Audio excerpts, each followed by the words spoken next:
Just finished Brittany Xavier's newest podcast episode, and let me summarize the entire Brittany Xavier drama. Brittany has been making content since 2015, and on TikTok, she was more of like a fashion content creator sprinkled with a bit of family content. Her oldest daughter, Jaden, was also featured in some of her videos, and at the time she was 12-13, along with her now husband, Anthony. In more recent years, after giving birth to their daughter Poppy and their son Elliot, Brittany's content has shifted more to family content, still fashion, but more family geared. So it was a surprise to followers when Brittany posted a video in early February announcing that her husband, and her two youngest children were moving to Tennessee, while her oldest daughter Jaden, who just turned 18 last month, would be staying back in California to finish off her senior year of high school while living with a family friend. Brittany says there was always a plan to move to Tennessee. They were actually planning on moving June of 2025, but because they found mold in the house that they were renting, this kind of sped up their move. Brittany's like, we will fly back out to California for Jaden's graduation and she can always come visit us too. Brittany and Anthony also have a home in Pasadena, but it was currently being remodeled and that's why they were living in a rental home, so the mold is not in their Pasadena house, but in the house that they are renting.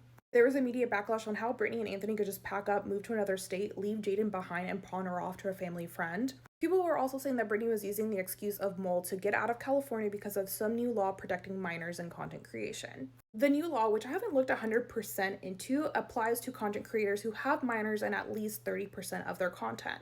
For those content creators who do, they must deposit 65% of the minor's earnings into a trust account.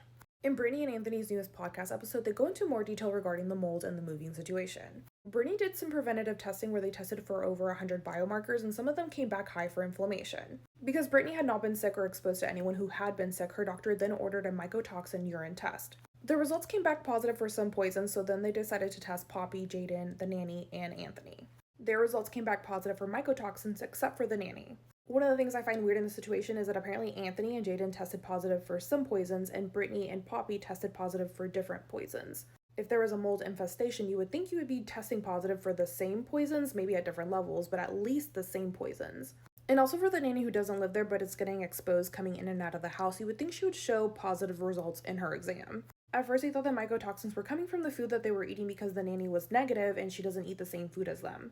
The doctor was like, these test results are so high, you need to reach out to your landlord and get your house tested for mold. There was an air purifier test done on the house, it was negative for mold. Brittany then reached out to an environmental analytic, which they did their own type of testing. They sent out dust to a lab, which came back positive for mold. Brittany has said in one of her videos that the worst parts of the house were the attic and the basement is actually where Jaden's room was at, so they actually immediately moved her out when they found that out. In January, they have a third person come look at the house and do their own testing. This person not only discovers mold, but also rat poop. This person tells Anthony and Brittany either they move or the landlord needs to basically fix all this. They tried looking for a short-term rental in the area, but a lot of the homes are being rented by people who were displaced by the California wildfires. The homes available didn't fit their needs, and they also didn't want to move into a rental home in California to then have to move again to Tennessee. Which doesn't make any sense because they're moving into a rental in Tennessee before they decide to build or buy a house. Now in regards to Jaden, she had already been moved out because of the mold they found in the basement where her room was at. They asked her if she wanted to move with them to Tennessee and finish off the rest of her senior year online, which she didn't want to do, which is understandable. Brittany says that Jaden is an adult, she makes her own money, she's independent, she'll be fine, and they have a guest house for her to stay at in Tennessee. Now I know Anthony and Brittany have expressed that they didn't want to rent in California before moving to Tennessee, but the fact that they have stayed in this house after several weeks ago was confirmed that it had mold and rat poisoning, and now knowingly continuously exposing your small children to these things is horrible. I would be living in a hotel the moment I got that confirmation, especially with small children. After all the online backlash, Brittany posted a follow-up video which she captioned, "The tea is ice cold, y'all don't believe everything you see online." In the video, again, she restates her reason for moving and why Jaden is staying in California. Also mentioned that Anthony had a similar scenario with his parents when he was 18 years old, and shuts down the rumors of them moving regarding that new California law. She goes on to say that her income does not depend on her children and they have their own 529 plan, trust fund, inheritance, yada yada. People in the comment section of that video started calling her out some more. Like this person who commented, she literally follows Charlie Kirk and Candace Owens on Instagram. She's obviously a Trumpy, honestly so disappointing. Brittany responds with, if JD Vance runs in 2028, I'll be at his rallies, and she regrets voting for Biden in 2020.